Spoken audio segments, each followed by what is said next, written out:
나는 지금도 잊지 못한다. 가난이 만들던 공기의 무게, 선택권이 없다는 절망, 무엇 하나 내 힘으로 바꿀 수 없다는 무력감. 사람은 배고픔보다 통제할 수 없다는 감정에 먼저 무너진다. 그래서 나는 어린 시절부터 마음속 깊이 다짐했다. 이 가난은 나에서 끝내겠다. 다시는 내 가족에게 되풀이되지 않게 하겠다. 가난은 단순히 돈이 없는 상태가 아니다. 삶의 구조가 무너지고 생각과 감정까지 흔들리는 총체적 혼란이다. 그러나 나는 그 혼란 속에서 역설적으로 한 가지를 내면 깊이 새기게 되었다. 돈은 숫자가 아니라 삶의 질서를 유지하는 힘이라는 사실이다.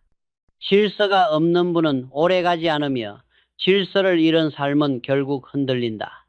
이 깨달음은 나를 부자로 만든 것이 아니라 부를 다루는 태도를 만들었다. 그리고 그 태도를 더욱 단단하게 만들어준 사람이 있다. 애플과 아마존 투자로 50배 이상의 수익을 낸 뉴욕대 스콧 갤러웨이. 그는 부는 감정이 아니라 공식이라고 말한다. 나는 그의 말에 100% 동의한다. 사람들은 대부분 더 많이 벌면 해결된다고 믿지만 그건 착각이다. 부는 원칙을 따르는 사람에게만 머물고 원칙을 모르는 사람에게서 도망간다. 20대에 나는 그 원칙을 모른 채 오직 빠른 성공만을 갈망했다. 그때의 나는 자본주의의 규칙을 이해하는 대신 의지와 열정만으로 돌파할 수 있다고 착각했다. 나는 남들과 다른 성공을 꿈꿨고 성취와 명예, 영향력을 단숨에 손에 넣을 수 있다고 믿었다. 그러나 지금 돌아보면 그것은 목표가 아니라 불안해서 도망치려는 충동에 가까웠다. 그런 나에게 인생의 방향을 바꿔준 작은 사건이 있다. 친구리가 개인 퇴직연금에 2달러를 넣고 있다는 말을 했을 때다. 나는 어리석게도 이렇게 말했다. 65세에 겨우 이 0달러가 무슨 의미가 있어? 그 말을 내뱉었던 나는 오만했고 세상을 너무 짧게 보았다. 리의 길은 작고 단단했다. 그는 빠른 성공을 원하지 않았다. 그는 미래를 위한 시간의 길을 만들고 있었다. 그 작은 습관이 쌓이면 어떤 구조가 되는지 나는 이해하지 못했다. 하지만 지금은 안다. 그는 돈을 모은 것이 아니라 시간을 아군으로 만든 것이다. 그리고 이 선택이 세상을 바꾸는 가장 강력한 시스템이라는 것을. 한편 나는 더 빠른 성공을 향해 극단적 위험을 감수하며 살았다. 내가 살아남은 것은 능력이 아니라 운이 좋았기 때문이다. 나는 여러 회사를 창업했고 몇 개는 크게 성공했다. 하지만 그 이면에는 늘 불안, 죄책감, 스트레스가 그림자처럼 따라다녔다. 지금 돌아보면 나는 묻지 않을 수 없다. 그 길이 정말 최선이었는가? 같은 성공을 하더라도 더 건강하고 덜 불안하게 더 오래 갈 수 있는 길이 분명 있었을 것이다. 이제야 나는 그 답을 명확히 말할 수 있다. 부는 더 빨리 더 많이 버는 것이 아니라 돈이 나를 배신하지 않는 구조를 만드는 것이다. 그 구조의 시작은 거창한 계획도 엄청난 재능도 아니다. 지출을 통제하고 자산을 쌓고 습관을 유지하는 작은 행동들이 축적된 결과다. 부자는 하루에 만들어지지 않는다. 부는 구조이고 구조는 습관이고 습관은 결국 정체성이 된다. 나는 오늘도 깨닫는다. 가난이 내게 남긴 가장 큰 선물은 고통이 아니었다. 그 고통을 통해 부의 진짜 본질은 노력의 양이 아니라 구조의 품질에 있다는 사실을 배운 것이다. 그리고 이 원칙을 목숨처럼 지키는 사람만이 결국 흔들리지 않는 부를 손에 넣는다. 젊은 시절에 나는 스스로를 냉정하게 들여다볼 줄 몰랐다. 세상을 이해하는 속도보다 욕망이 앞섰고 현실을 계산하는 능력보다 자아의식이 더 컸다. 그때의 나는 진심으로 믿었다. 나는 특별하다. 나는 남들과 다르다. 나는 빠르게 크게 성공할 사람이다. 이 착각은 단순한 에너지의 과잉이 아니었다. 오만이었다. 오만은 사람을 불필요한 위험으로 이끈다. 그리고 그 위험은 처음에는 짜릿하지만 결국은 인생의 균형을 무너뜨린다. 나는 그때 기회의 크기만 보았지. 그 기회가 나에게 요구하는 대가를 보지 못했다. 나는 위험을 사업가의 용기라고 착각했다. 하지만 지금 돌아보면 그것은 미성숙함이 만든 부주의한 배팅에 불과했다. 나는 밤새워 일했고 회사를 만들고 사람들을 모았다. 언론은 내 이름을 올렸고 내가 만든 회사 몇 개는 성공했다. 그러자 나는 더 단단해지기보다 더 들떠 있었다. 마치 세상이 나를 위해 설계된 것처럼 느끼며 과신했다. 그러던 어느 날 오랜 친구 리와 돈 이야기를 나누게 되었다. 그는 자신이 IRA 계좌에 매달 소액을 넣고 있다고 했다. 그 말이 나에게는 우스웠다. 나는 조롱하듯 말했다.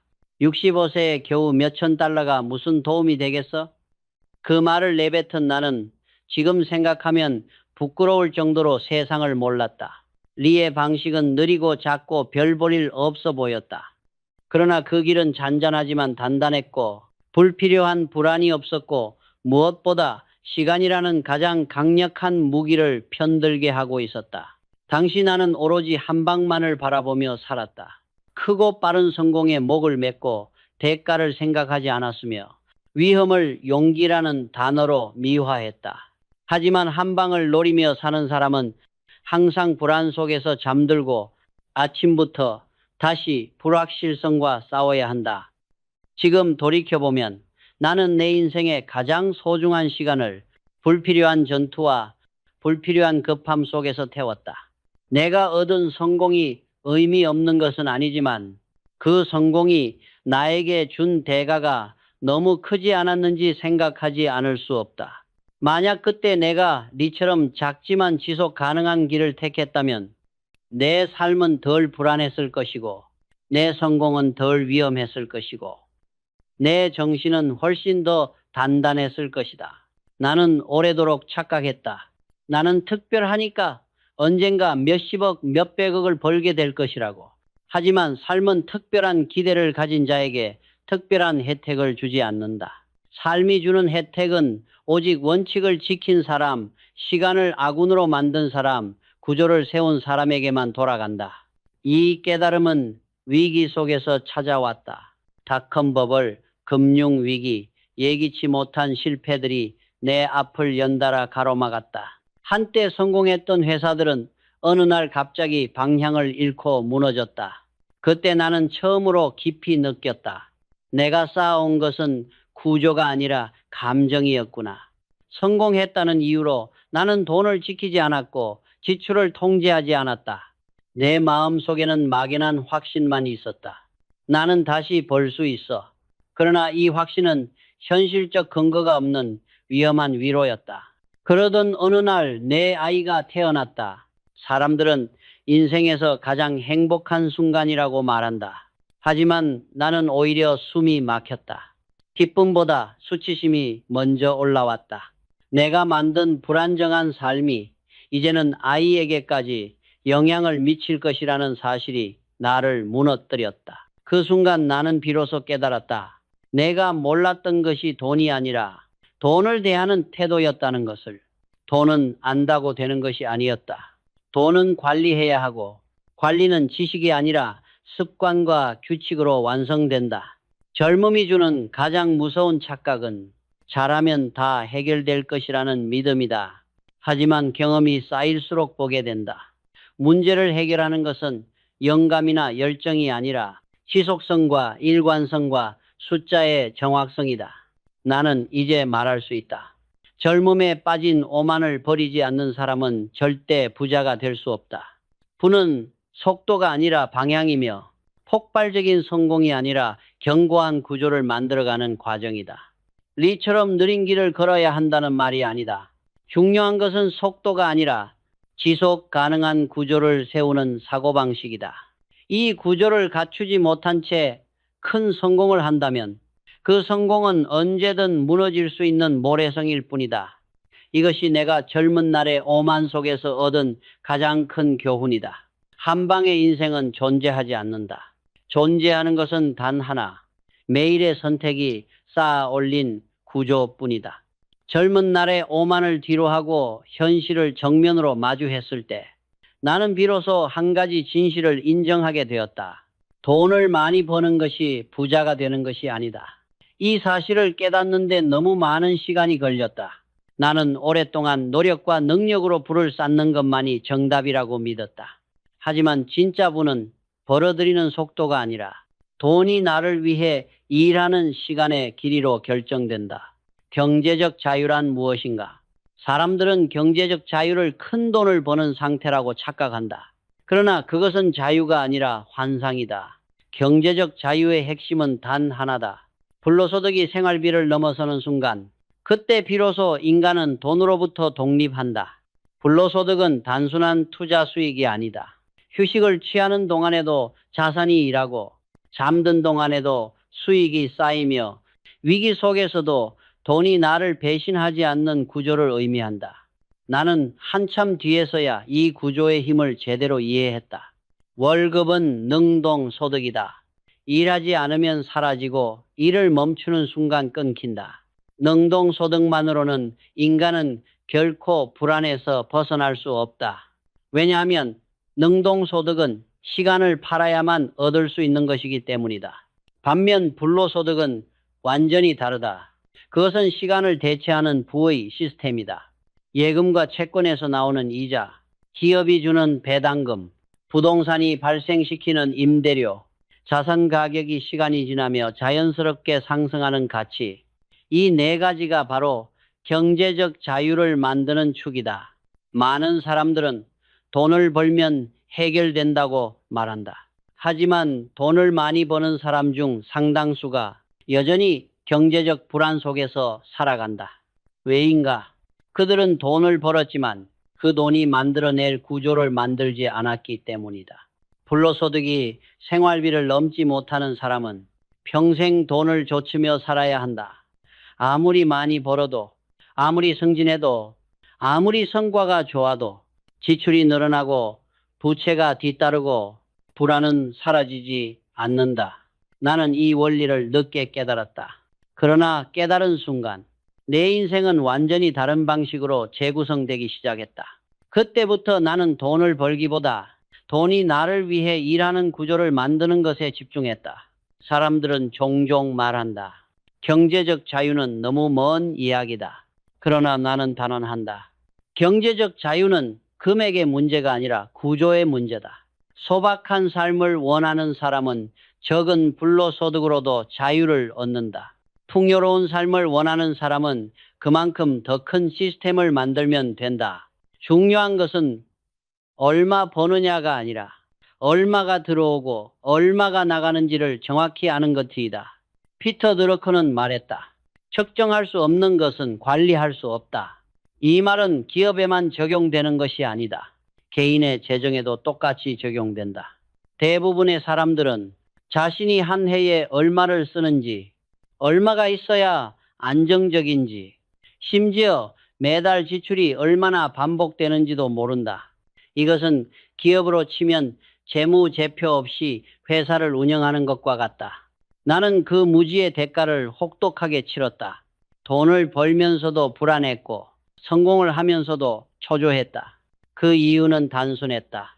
돈의 흐름을 파악하지 못하면 돈은 언제든지 통제력을 잃게 만들기 때문이다. 경제적 자유를 얻기 위해서는 가장 먼저 필요한 연간 지출을 정확하게 계산해야 한다.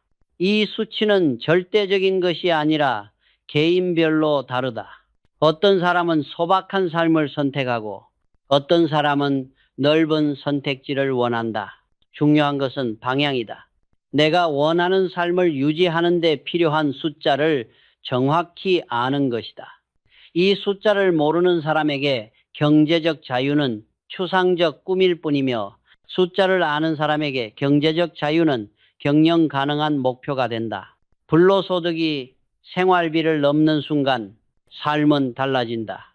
일은 생존의 의무가 아니라 선택의 활동이 되고 불안은 줄어들고 자신감과 여유는 자연스럽게 따라온다. 나는 이 구조를 늦게야 배웠지만 이제는 누구보다 확신한다. 부는 시스템이다. 시스템은 구조다. 그리고 구조는 반복되는 행동에서 만들어진다. 부의 공식은 단순하지만 그 단순함을 지키는 사람은 극히 드물다. 그러나 그 드문 사람들이 결국 부와 자유를 손에 넣는다. 경제적 자유의 구조를 깨닫기 전 나는 오랫동안 한 가지 착각에 사로잡혀 있었다. 나는 특별하기 때문에 언젠가 큰 돈을 벌 것이고 그때 가서 정리하면 된다. 이 착각은 성공을 향한 자신감이 아니라 현실을 외면하는 위험한 위로였다. 사람은 자신이 듣고 싶은 말에 가장 쉽게 속는다. 나는 나 자신이 만든 그 환상에 속아 살았다. 이 착각은 작은 균열처럼 보이지만 그 균열은 시간이 흐를수록 인생 전체를 갈라놓는 깊은 틈이 된다. 나는 돈을 버는 법은 알았지만 돈을 다루는 법은 몰랐다. 그리고 돈을 다루지 못하는 사람은 돈이 많아져도 결국 불안을 벗어나지 못한다. 닷컴버블이 터졌을 때 나는 처음으로 그 사실을 온몸으로 체험했다. 한때 폭발적인 성장을 보이던 회사들은 흔들리기 시작했고 기회라고 믿었던 것들은 줄줄이 파울이 되었다. 그러나 나는 인정하지 않았다. 내 실패를 시장의 탓으로 돌렸다. 기업가에게 가장 위험한 태도는 자신의 과오를 외부 요인으로 포장하는 것이다. 나는 더 큰 위험을 감수했고 더 과감한 베팅을 했고 더 빨리 성공해야 한다는 강박에 시달렸다. 그러나 강박은 전략이 아니었다. 그것은 불안이 만든 조급함이었다. 문제는 실패 그 자체가 아니었다. 실패 속에서 내가 무엇을 배우지 못했느냐가 문제였다. 위기는 반복되는데 나는 여전히 과거의 방식으로 대응했다. 그 결과 내가 번 돈만큼 혹은 그 이상을 잃어버렸다. 그러나 진짜 위기는 그 다음에 찾아왔다. 내가 스스로 만들어낸 소비의 함정이었다. 돈을 벌수록 더 많이 쓰고 소득이 늘수록 지출도 자연스럽게 따라오며 큰 돈을 벌면 마치 성공이 영원할 것처럼 착각하는 그 흔한 자만에 나도 빠져 있었다. 나는 소비를 보상이라고 생각했다. 열심히 일했으니, 성과를 냈으니 조금은 누려도 된다고. 그러나 그 보상은 나를 더 강하게 만드는 힘이 아니라 나를 흐트러뜨리는 약한 감정의 배출구에 불과했다. 그때 나는 이해하지 못했다. 돈을 쓰는 습관이 바뀌지 않으면 아무리 돈을 벌어도 부는 결코 쌓이지 않는다는 사실을, 지출이 소득의 속도를 따라잡는 순간 부는 구조가 아니라 환상이 된다. 그러던 어느 날 나에게 인생에서 가장 무거운 순간이 찾아왔다. 바로 내 아이가 태어난 날이었다. 사람들은 그 순간을 축복이라고 말한다. 그러나 나는 축복보다 먼저 두려움과 수치심이 올라왔다. 내가 만든 불안정한 재정 구조 위에 아이의 미래까지 올라타 있다는 사실이 나를 끝없이 흔들었다. 그 순간 나는 처음으로 나 자신에게 질문했다. 나는 무엇을 놓치고 있었는가? 나는 돈을 벌기 위해 공부했고 시장과 기업을 분석했으며 MBA도 마쳤다. 그러나 정작 중요한 돈을 다루는 능력은 습관과 태도에서 시작된다는 사실을 몰랐다. 내 실패의 근본 원인은 지식의 부족이 아니었다. 자제력의 부족이었다. 영국의 한 연구에서 밝혀졌듯이 사람들이 빚더미에 오르는 가장 큰 이유는 금융 문맹이 아니라 자제력 부족이다. 나는 이 사실을 너무 늦게 깨달았다. 지출 패턴은 인생의 구조를 보여준다. 한 달은 아껴 쓰고 다음 달은 펑펑 쓰는 사람은 부자가 될 수 없다. 어떤 구조도 일관성이 없으면 무너진다. 나는 그때까지 돈을 버는 능력을 실력이라고 착각했지만 사실 진짜 실력은 버는 돈보다 적게 쓰고 남은 돈이 나를 위해 일하도록 만드는 능력이었다. 나는 실패와 위기를 통해 배웠다. 부를 이루는데 가장 중요한 요소는 기회나 재능이 아니라 지속적인 절제, 지속적인 관찰, 지속적인 원칙 준수라는 사실이다. 사람은 큰 돈 때문에 무너지는 것이 아니다. 작은 소비, 작은 방심, 작은 오만이 시간 속에서 누적되며 인생을 무너뜨린다. 나는 그 무너짐의 과정을 직접 경험했다.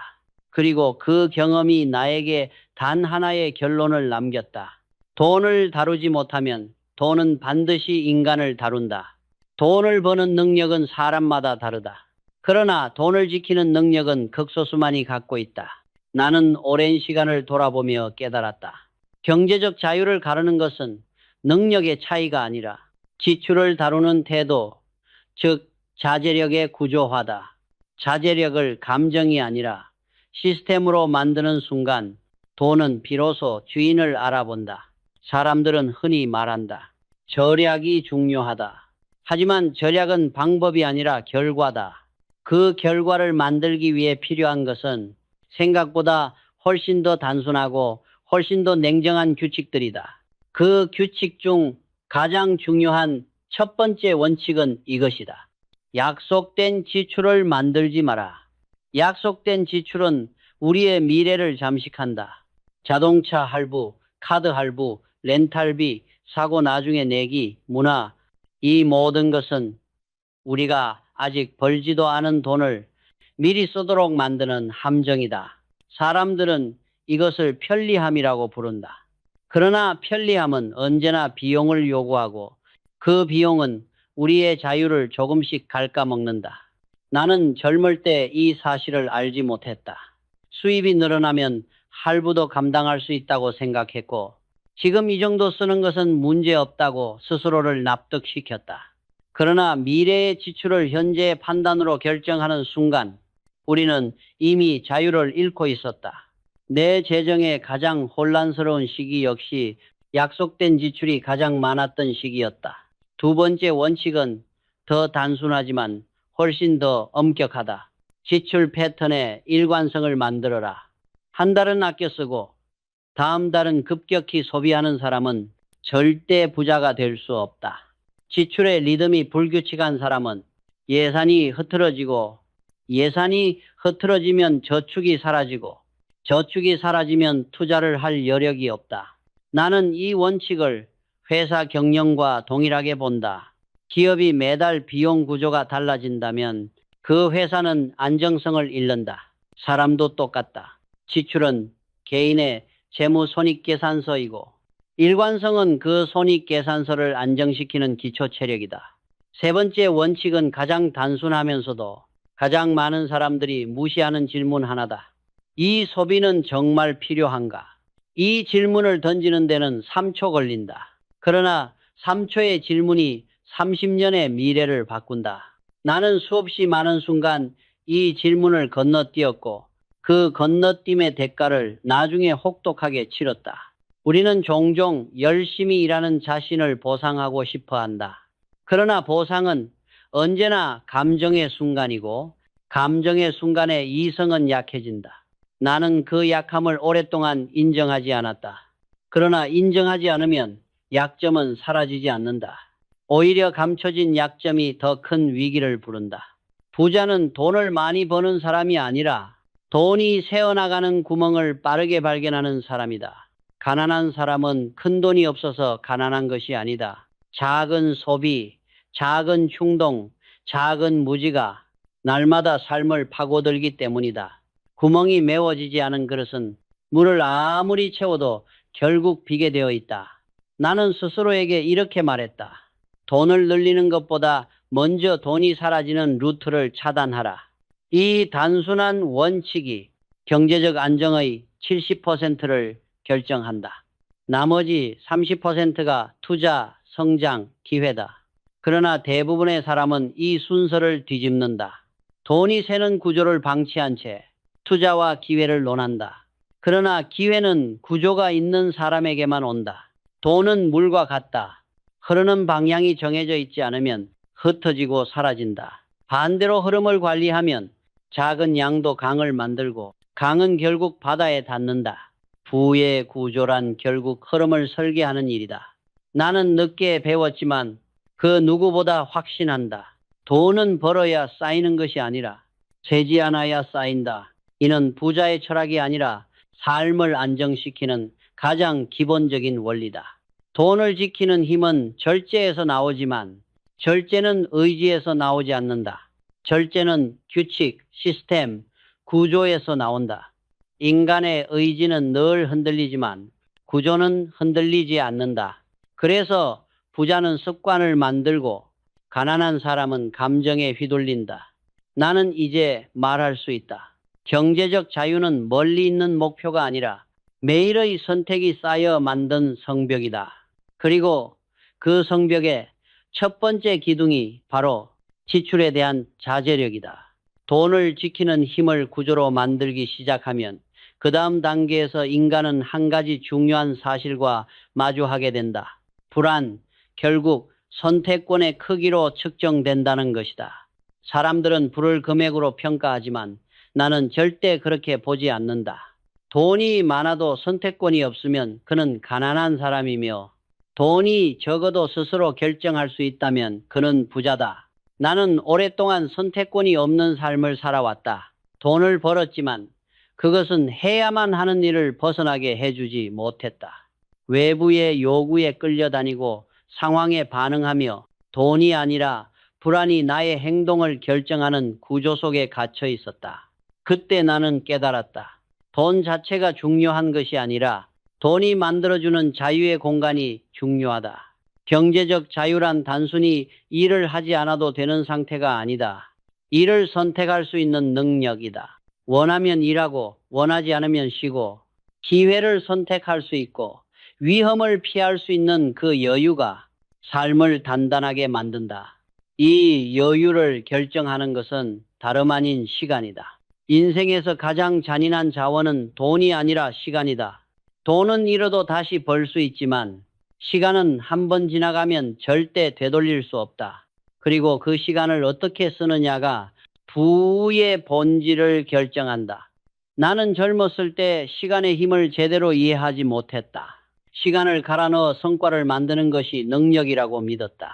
밤을 새우는 것이 충성이고 몸이 버틸 때까지 일하는 것이 아름다운 줄 알았다. 그러나 그것은 체력의 소모이지 생산성의 증가는 아니었다. 모든 자원에는 한계 효용이 존재한다. 노력도, 열정도, 재능도 마찬가지다. 일을 오래 한다고 결과가 비례해서 올라가지 않는다. 오히려 일정 수준을 넘는 순간부터 시간은 인간에게 독이 된다. 집중력은 떨어지고 판단은 흐려지고 삶 전체의 기반이 무너진다. 나는 그 무너짐을 여러 번 경험했다. 그래서 더 늦기 전에 깨달았다. 시간은 쓰는 것이 아니라 관리하는 것이다. 그리고 시간 관리의 핵심은 많은 일을 하는 것이 아니라 해야 할 일을 줄이는 것이다. 해야 할 일을 줄이기 위해 필요한 것이 바로 부가 만든 선택권이다. 시간이 나를 위해 일하도록 만드는 가장 강력한 도구는 바로 복리, 컴파운딩이다. 복리는 단순한 금융 개념이 아니다. 복리는 삶의 구조, 인간관계, 지식, 건강, 모든 영역에 작용하는 가장 무섭고도 강력한 자연의 법칙이다. 워렌 버핏의 부 대부분이 50세 이후에 폭발적으로 증가한 것은 재능 때문이 아니다. 아주 오래, 아주 안정적으로 같은 구조를 반복했기 때문이다. 복리는 많은 노력이 아닌 지속된 일관성 앞에서만 고개를 숙인다. 문제는 대부분의 사람들이 복리가 만들어지는 충분한 시간을 기다리지 못한다는 것이다. 불안과 조급함, 소비와 충동이 복리의 시간을 끊어버린다. 나는 수없이 그 시간을 스스로 잘라버렸고 그 대가를 몸소 겪었다.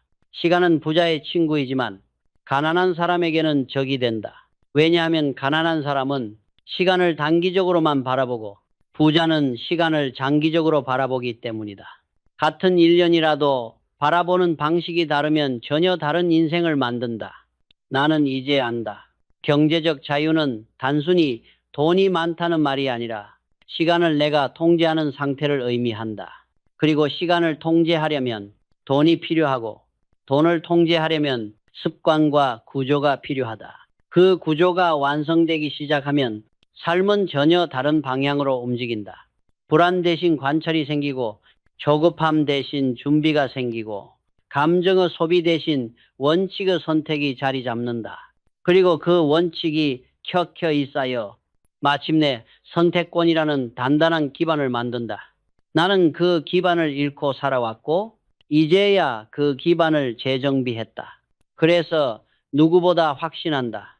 돈은 목적이 아니라 시간의 도구이며 시간은 인생의 방향을 결정하는 최종적 자산이라는 것을 부의 구조를 만들기 시작하면 사람은 또 다른 현실과 마주한다. 그 현실은 우리가 피할 수 없는 단어, 바로 불확실성이다. 세상은 예측 가능한 순간보다 예측 불가능한 순간이 훨씬 많다. 우리는 경제 위기, 건강 문제, 사고, 전쟁, 팬데믹과 같은 삶을 뒤흔드는 사건들을 원치 않아도 맞이해야 한다. 그러나 대부분의 사람들은 이런 불확실성을 막연한 두려움으로만 바라보고 대비하지 않는다. 나는 오래전부터 알고 있었다. 위기는 언젠가 반드시 온다. 그러나 내가 몰랐던 것은 그 위기가 언제 오는지가 아니라 그 위기에 어떻게 대비되어 있느냐가 삶의 질을 완전히 갈라놓는다는 사실이다. 나는 수많은 기회를 얻었고 그 못지않게 많은 위기를 마주했다. 닷컴 버블의 붕괴, 금융위기, 시장의 급락, 내가 통제할 수 없는 외부 요인들이 한순간에 모든 것을 흔들어 놓았다. 그때마다 나는 준비되지 않은 자가 얼마나 쉽게 무너지는지, 준비된 자가 얼마나 쉽게 버텨내는지를 목격했다. 위기를 버티는 첫 번째 도구는 거창한 전략이 아니다. 바로 비상금이다. 비상금은 단순한 돈의 문제가 아니라 즉시 대응할 수 있는 능력이다.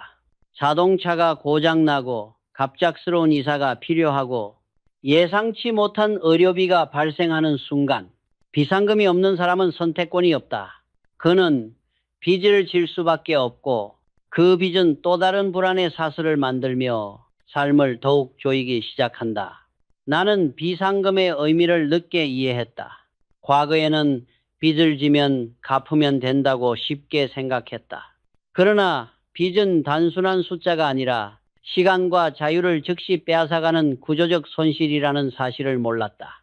비상금은 단순히 돈이 아니다. 그것은 나를 지키는 방패이자 선택권을 유지하는 마지막 장치다. 두 번째로 중요한 것은 태도다. 세상은 우리가 원하는 대로 움직이지 않는다. 바람을 막을 수는 없지만 도체 방향을 조절할 수는 있다.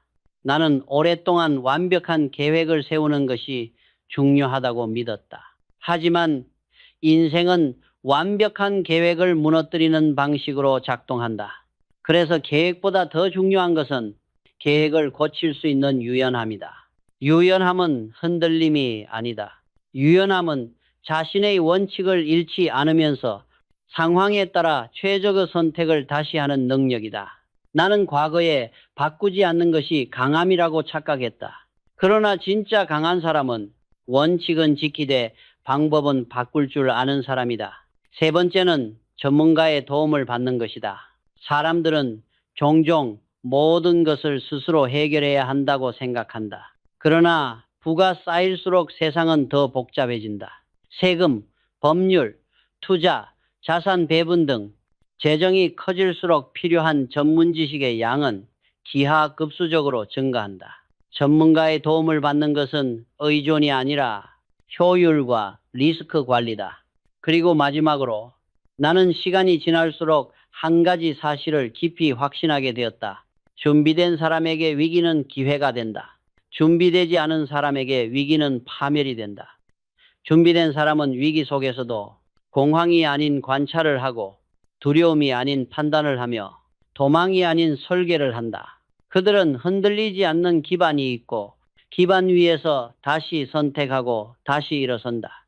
반면 준비되지 않은 사람은 위기가 오면 모든 것을 잃는다. 왜냐하면 평소에 지켜야 할 구조를 만들지 않았기 때문이다. 그 구조란 결국 비상금, 태도, 유연성, 그리고 습관이다. 나는 말할 수 있다. 부자는 운이 좋은 사람이 아니라 불확실성을 견디는 구조를 가진 사람이다. 부의 크기는 돈의 양이 아니라 위기를 버티는 힘에서 결정된다.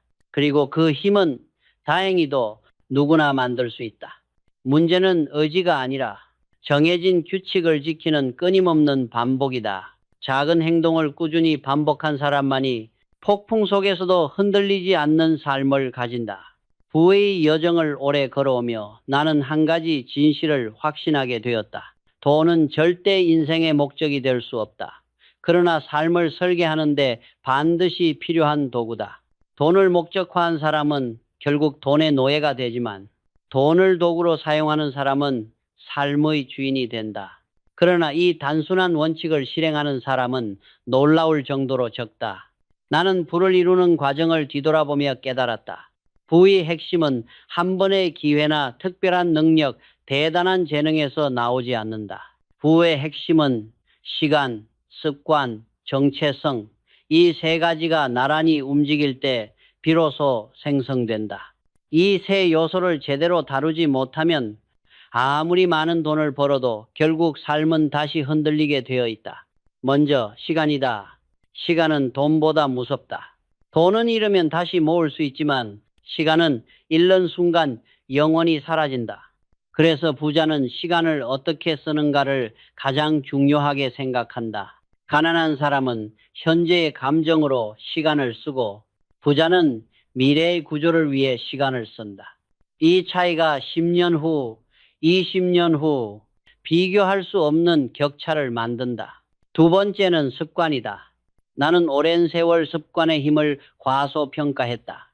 사람은 순간의 선택으로 성공하는 것처럼 보이지만 실제로는 매일 반복되는 작은 행동이 인생의 형태를 결정한다. 지출을 기록하는 습관, 소비 전에 질문하는 습관, 정해진 금액을 자동으로 투자하는 습관, 책을 읽는 습관, 몸을 관리하는 습관. 이 단순한 것들이 시간이 흐를수록 복리의 법칙을 따라 엄청난 차이를 만들어낸다. 습관은 의지로만 유지되지 않는다. 습관은 정체성으로 이어져야 한다. 나는 어느 순간부터 저축하는 사람이 아니라 자신의 미래를 설계하는 사람이라고 스스로를 규정했다. 투자하는 사람이 아니라 자신의 시간을 복리로 만드는 사람이라고 여겼다. 정체성은 행동을 이끌고 행동은 다시 정체성을 강화한다. 이 두 가지가 맞물릴 때 부는 처음으로 안정적인 기반 위에 서게 된다.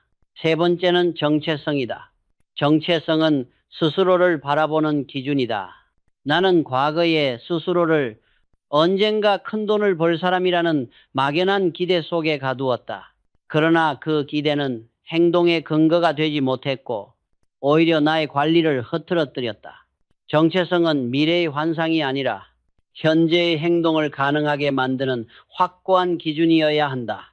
정체성이 자리 잡으면 사람은 선택에서 흔들리지 않게 된다. 누군가는 소비로 감정을 달래지만 정체성이 분명한 사람은 나는 이렇게 사는 사람이다 라는 내적 기준으로 감정을 넘어선 선택을 한다. 이 기준이 바로 부의 출발점이다. 나는 이 세 가지가 흔들릴 때 내 삶 전체가 흔들렸다는 사실을 기억한다. 시간을 낭비하면 습관이 무너졌고 습관이 무너지면 정체성도 사라졌고 정체성이 사라지면 다시 불안이 찾아왔다. 부의 구조란 이처럼 단단한 시스템이지 감정이나 운이 아니다. 마지막으로 나는 이렇게 말하고 싶다. 부는 숫자가 아니라 방향이다. 부는 속도가 아니라 구조다. 부는 욕망이 아니라 습관이다. 부는 행운이 아니라 반복이다. 특별한 시기가 오기를 기다릴 필요도 없고 특별한 재능을 찾을 필요도 없다. 지금 이 순간, 지금의 선택, 지금의 습관이 이미 부의 씨앗이다. 나는 가난에서 시작해 부를 만들어 왔다. 그러나 나를 부자로 만든 것은 돈이 아니라 부를 바라보는 관점, 습관을 쌓는 꾸준함, 그리고 시간을 관리하는 태도였다. 그 태도가 쌓여 마침내 구조가 되었고 그 구조가 나를 지켜주었다. 그리고 나는 확신한다. 이 구조는 누구에게나 가능하다. 문제는 돈이 아니라 원칙을 지키는 용기와 반복을 견디는 인내다. 부는 한 번의 폭발이 아니라 조용한 축적이다. 그 축적이 어느 순간 삶을 완전히 바꿔놓는다.